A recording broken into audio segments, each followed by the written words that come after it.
Merhaba değerli arkadaşlar. Bir diğer videoda daha kanalıma hoş geldiniz. Oldukça sıcak bir gün. Hafiften rüzgar esiyor. Bakalım neler yapabileceğiz. Peki bugünkü tanıtımımızın konusu nedir? Gelin bir göz atalım. Bu arada tentemiz olmadığı için plaj şemsiyesiyle idare ediyoruz. Arabayı atış alanının yanına çektim. Şöyle arkamda göstereyim. Güvenli alan. Bu şekilde atışlarımıza devam edeceğiz. Buyurun. Nixon Ozark V 4,5 mm. Şu şekilde bir kutu aldım. Şu anda tüm havalı tüfek ekipmanlarını buna koyuyorum her bir kutu içerisinde. Oldukça pratik. İster makyaj kutusu deyin, ister kalem kutusu deyin. Şarjörlerini, o-ringlerini eğer herhangi bir yeri yoksa çok güzel toparlıyor. Ozark'ın bu modeli ahşap. 103 santim, yaklaşık 3400 gram ağırlığında. Güç ayar düğmesi, emniyet,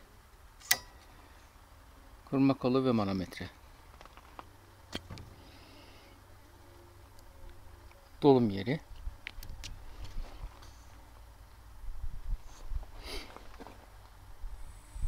Ceket kaplı namlusu. 425 cc'lik bir tüpü var. Çalışma basıncı 250 bar. Kutu içeriğinde yine 4 adet şarjör, bipod takılabilmesi için ray, dolum ucu, alyan ve yedek o-ringler mevcut.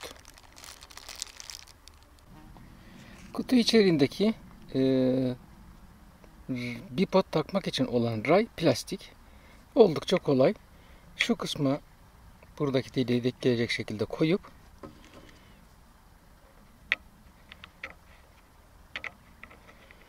vidasını alyan anahtarıyla sıkıştırmanız ve düzgün şekilde ayarlamanız yeterli. Sıkıştırayım, bipod da kullanalım.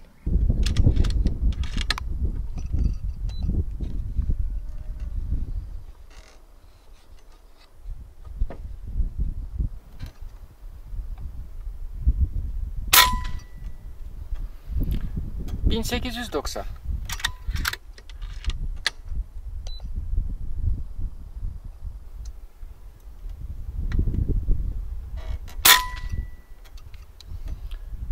...1786.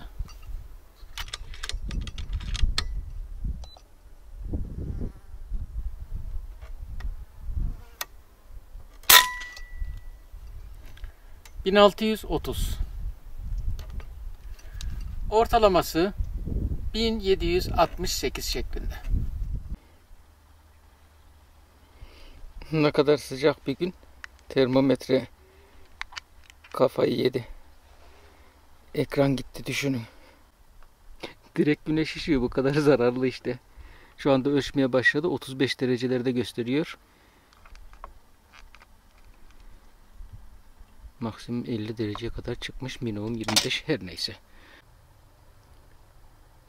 Testlerde kullanacak olduğum dürbün Discovery Optics EDPRS Gen 2.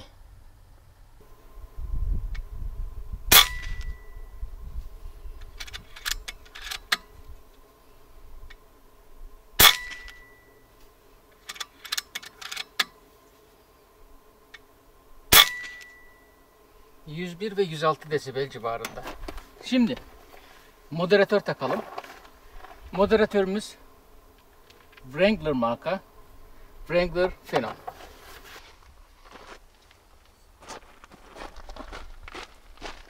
Kompak olan modelini bunda kullanacağım.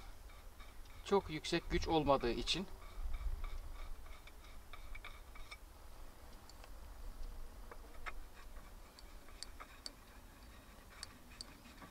Dikkat! Moderatörle atış yaparken boşa atış yapmayın. Mutlaka pellet ile atış yapın. Birden fazla pellet sıkıştıysa moderatörle yine atış yapmayın. Moderatörü çekip ondan sonra atış yapın. Wrangler Phenom ses seviyesi.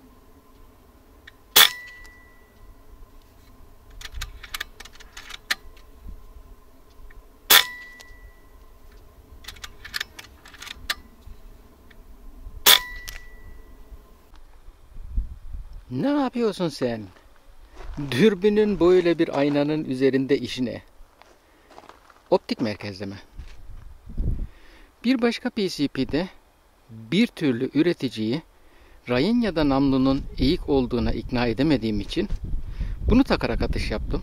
Discovery'nin bu modelini. Kule sayısı yeterli olduğu için. Çünkü diğer dürbünlerdeki tık sayısı yeterince sağa ya da yeterince sola almaya yetmiyordu. O nedenle optik merkezlemesi bozuldu. Şimdi bu ürün için optik merkezlemeyi ayna üzerinde yaptım. Yeniden takacağım.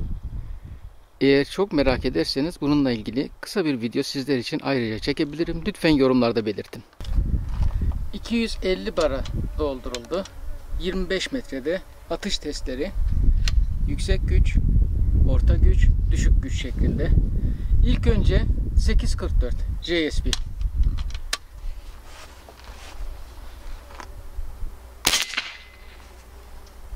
Dürbün sıfırlamasını ona göre yapalım.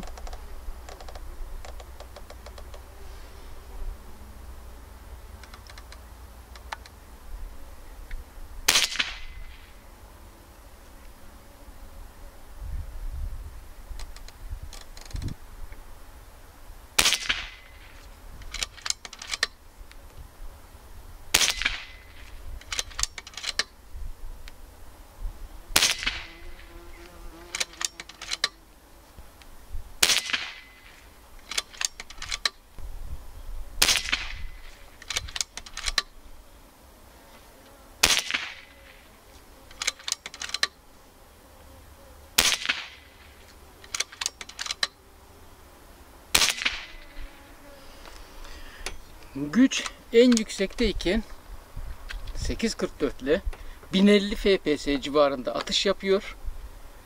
1-2 flying pellet haricinde gayet güzel. Peki. Gücü orta güce alalım. Bakalım bir 10 atışta onunla yapalım. Nasıl olacak? Alttaki hedefe de 10 atış orta güçle yapıyorum. Dürbün sıfırlama noktası da elbette değişecek.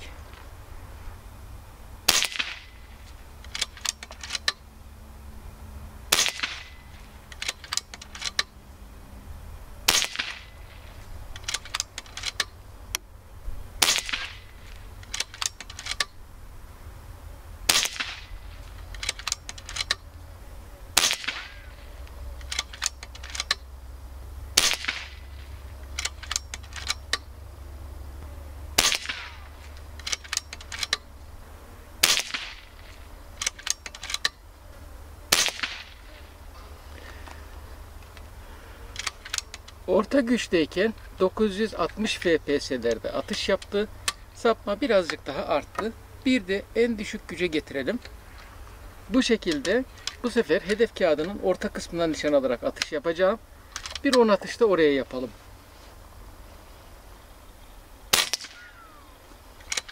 Düşme neredeyse 2 dota yakın oluyor.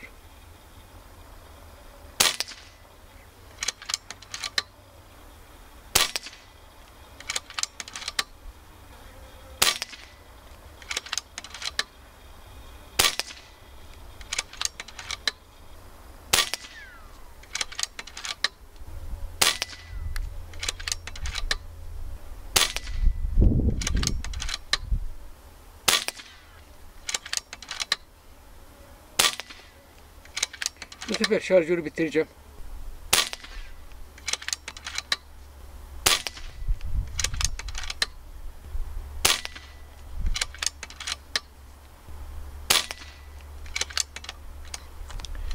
...1000 FPS'nin üzerinde şaşırtan bir şekilde oldukça toplu atışları var ama arada tabii ki sapmaları var.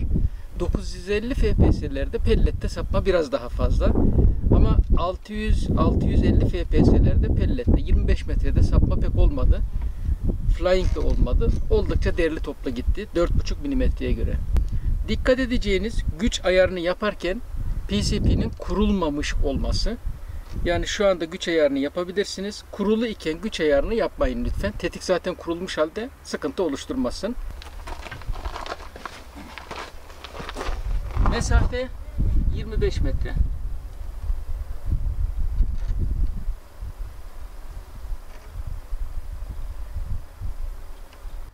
Pil diye isyan eden Croni'nin pilini değiştirdikten sonra sıradaki pellete geçelim.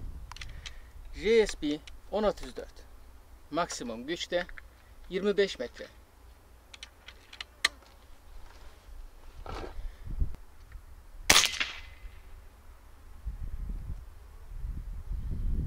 Değişir ama ne kadar değişir? Evet.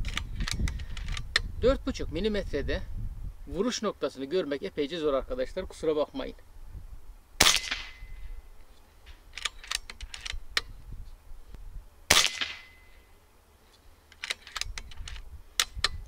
.844'e göre yaklaşık 100 FPS fark var, düşüş var.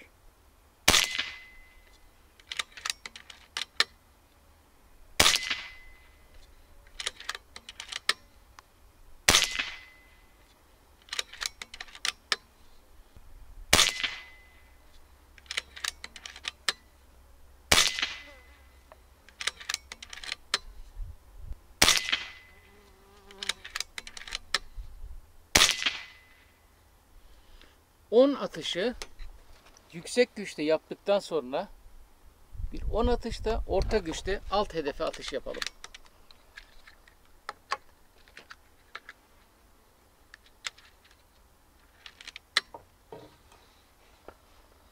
Alt hedefe 10 atış daha.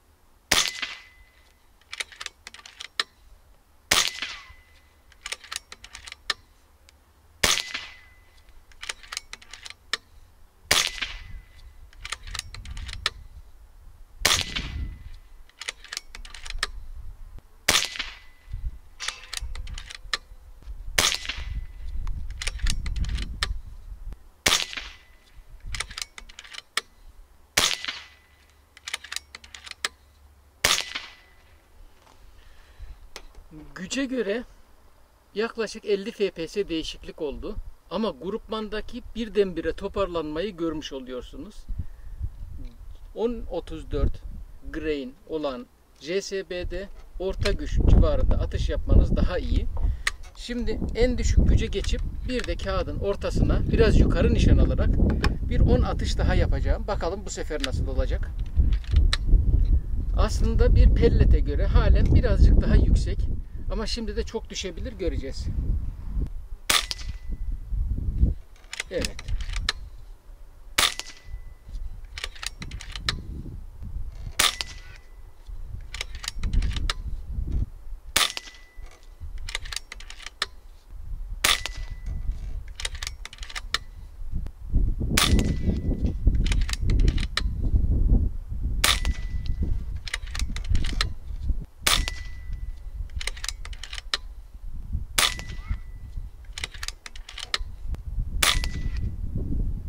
Ve 10 atışta bu şekilde.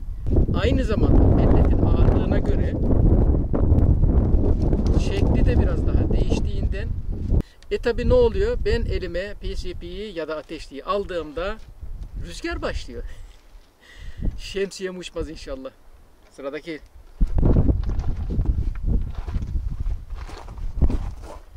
Mesafe 25 metre.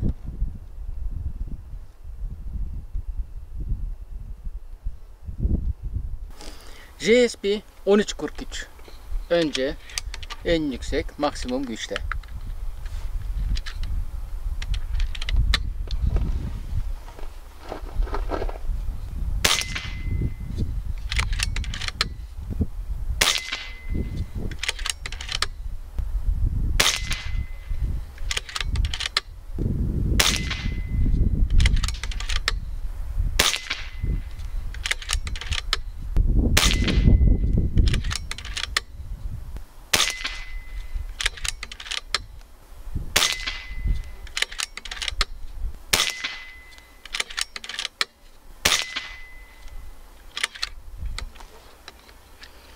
10 atış en yüksek güçte yapıldı.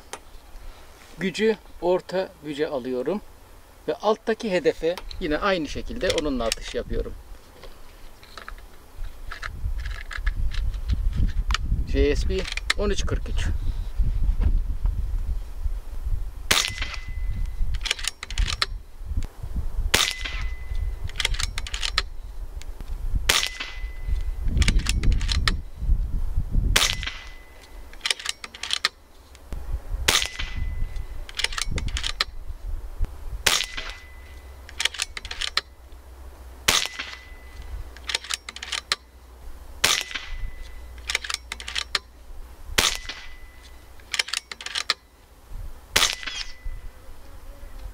Bir ara acaba pellet sıkıştı da gitmiyor mu diye düşünmedim değil.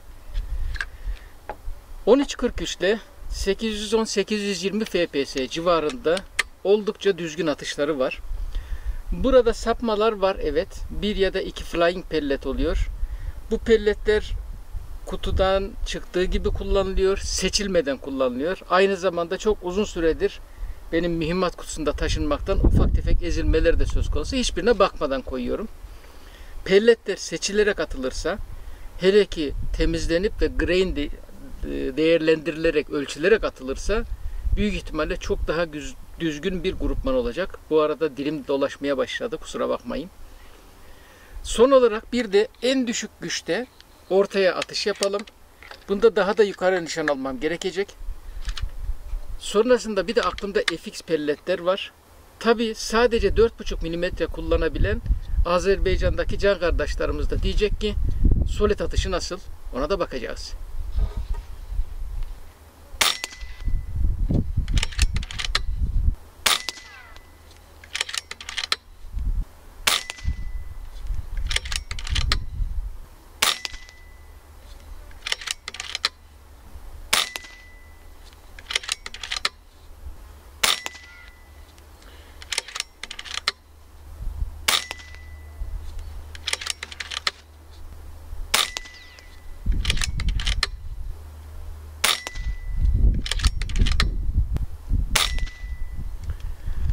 Fark ettiniz mi bilmiyorum.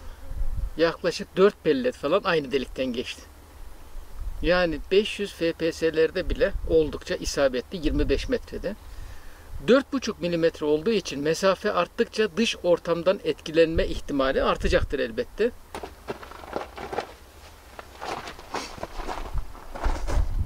Mesafe 25 metre.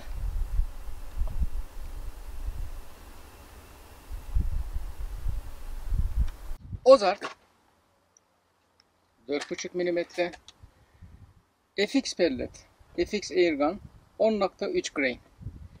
Maksimum güçte başlayalım. Yine diğer güçlerde de birer deneme yapalım. 10'ar atış. İlk olarak üst hedef.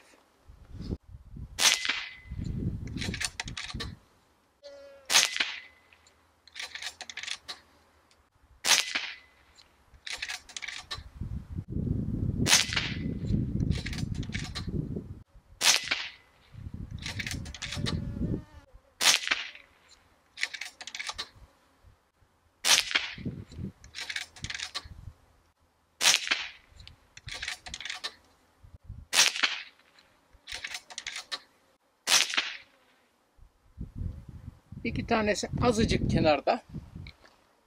Hemen orta güce getiriyorum. Ozark'ın dezavantajı, güç ayarlaması yaparken tırtıklı, yani kademe kademe indireceğiniz bir yer yok. Gücü sabitlediğiniz bir yer yok. Onun için göz kararı, el hizası, ona göre ayarlıyorsunuz. Şimdi orta güçte alttaki hedefe atıyorum.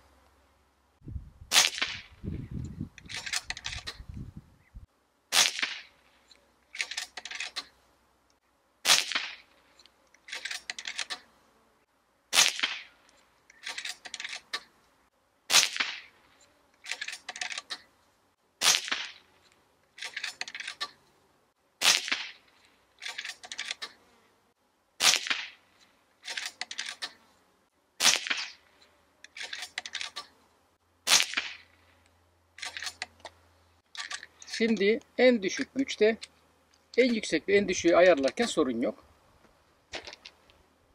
Ortaya atış yapacağım. Yine yukarı nişan alarak.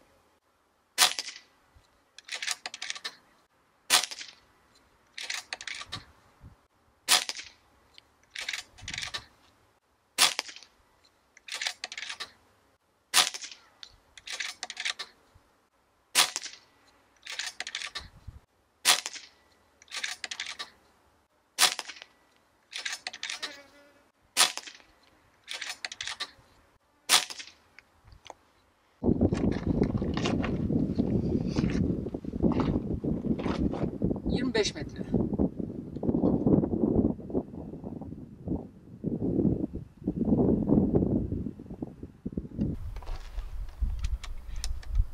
JSP Knockout 10.03 grain. Solid olarak en düzgün bulabildiğim solid.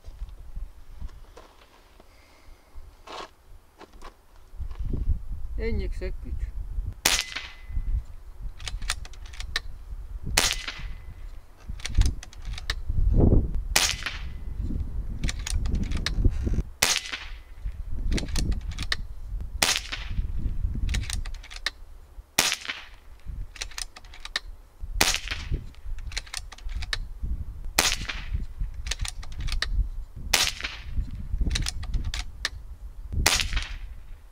Bir tanesi uçtu.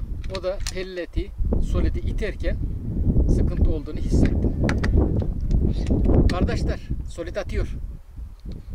Şimdi düşük güce, daha doğrusu orta güce çevirelim. Bir 10 atışta alttaki hedefi. Yani standart testimizi tekrarlayalım. Ama JSP Knockout'la uzun mesafe atışını bir denemek lazım.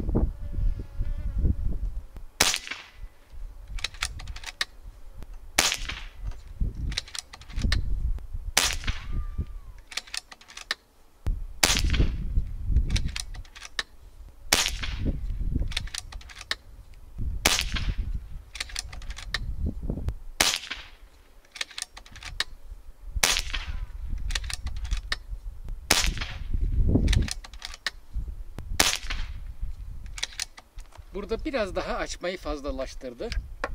Yani JSP Knockout'la maksimum güçte devam. Ama testimizin sonuncu kısmı en düşük güç ve kağıdın ortası JSP Knockout.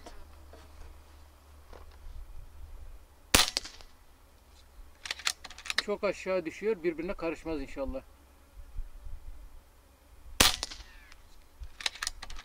Şimdi kendine geldi.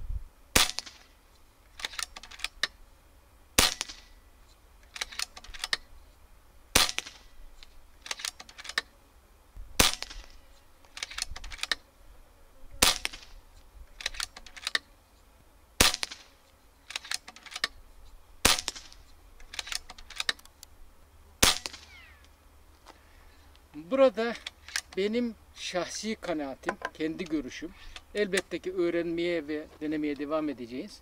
Sanki düşük hızlarda solidde bozukluk olduğu zaman sapma daha fazla oluyor, açılma daha fazla oluyor gibi. Yüksek hızlardaki açılma biraz daha dar oluyor gibi.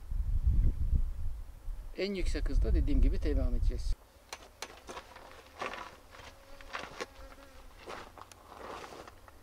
...25 metre.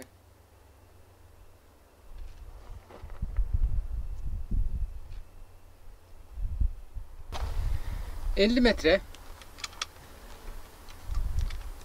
maksimum güç FX 10.3 grain uç 10.3.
Hemen bir de ikinci şarjörü atalım alttaki hedefe.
...50 metre.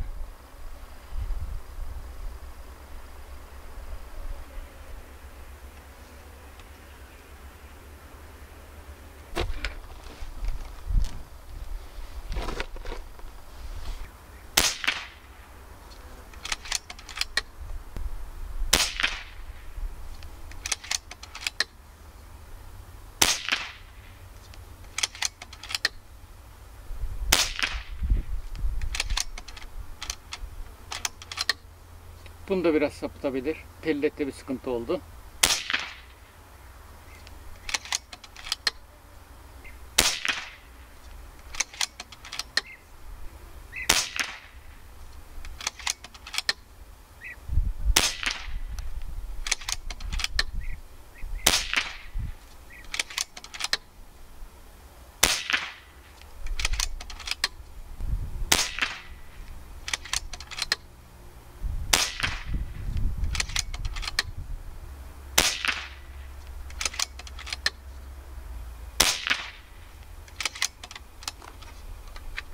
İlk atışları iyiydi, sonra azıcık dağıldı tekrar.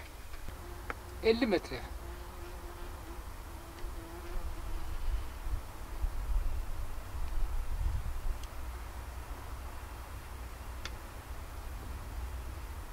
Mesafe ne kadar ona bakalım. 131 oluyor. Her zaman sehpadan atış yapmak kolay değil mi?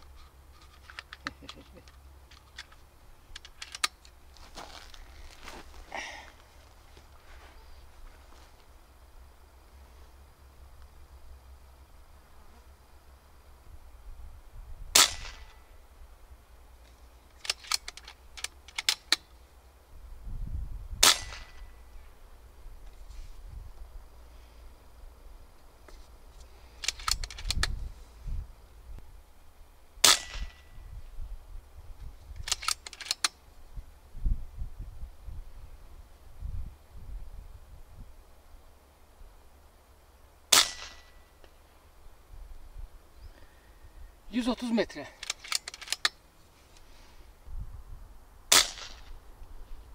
...130 metre.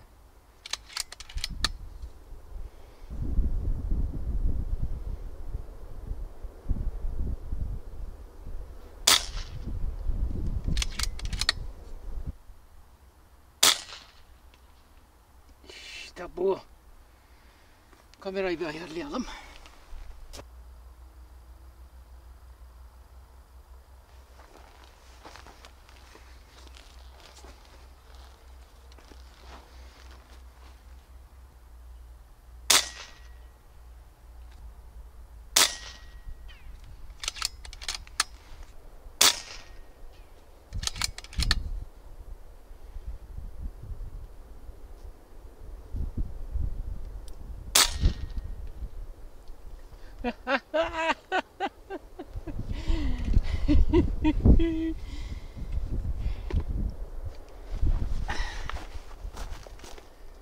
...130 metre.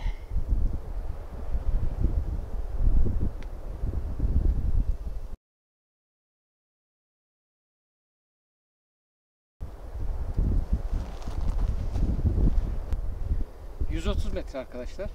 4,5 milimetre bir PCP için oldukça verimli bir atış oldu. Rüzgarla beraber pelletin gidiş yönü çok fazla değişiyor. Ama büyük keyif aldım. Umuyorum siz de almışsınızdır.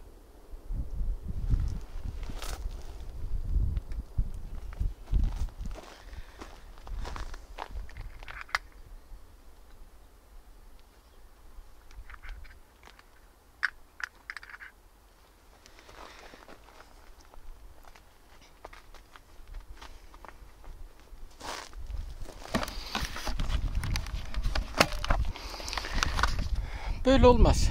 Gidip bakalım. Size ufak bir tiyo. Hedef mesafesini hesaplamak için adım sayısını bir sayın. Hızlı çekimde adım sayıları sayılmıyor ama hızlı çekmiyorum. Hadi. Bakın burası atış mesafemiz. Burası da vurduğumuz yer. Hadi gidelim bakalım.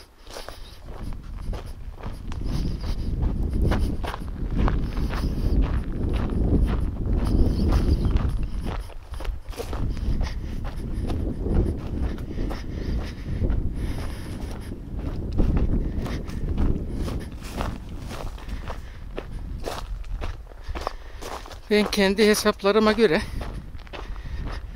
25-30 metre diyenlerin 16-17 metreye attıklarını, 75 metre diyen bazılarının ise 22-23 metreye attıklarını rahatlıkla söyleyebilirim. Bu sefer kesmiyorum. Video uzuyor ama olsun. Buyurun.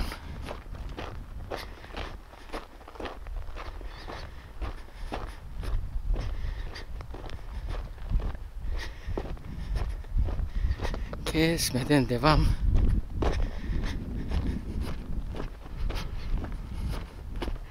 Hedefleri de görmüş olalım. Bıraktıklarımızı da toplayalım.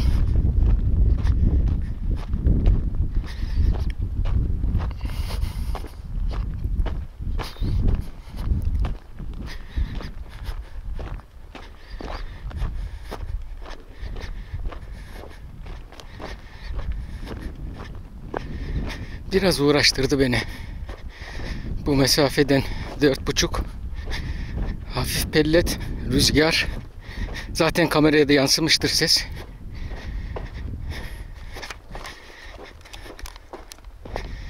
Ağırlığı patlayan hedefe vermek istedim özellikle.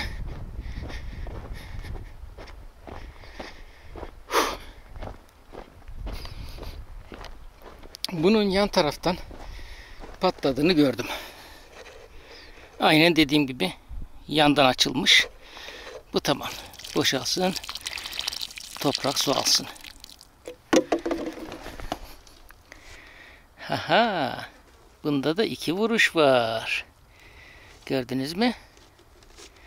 Şurası değil. Giriş çıkış deliği.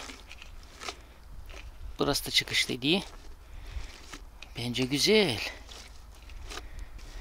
Bu da böyle. Patlayan hedef. Şunu vurmayı başaramadım. Mesafemiz 130 metre. Kameranın zoom'u göstermeye yetmez ama olsun. Şöyle sizler için yaklaştırayım. Oradan atmıştım.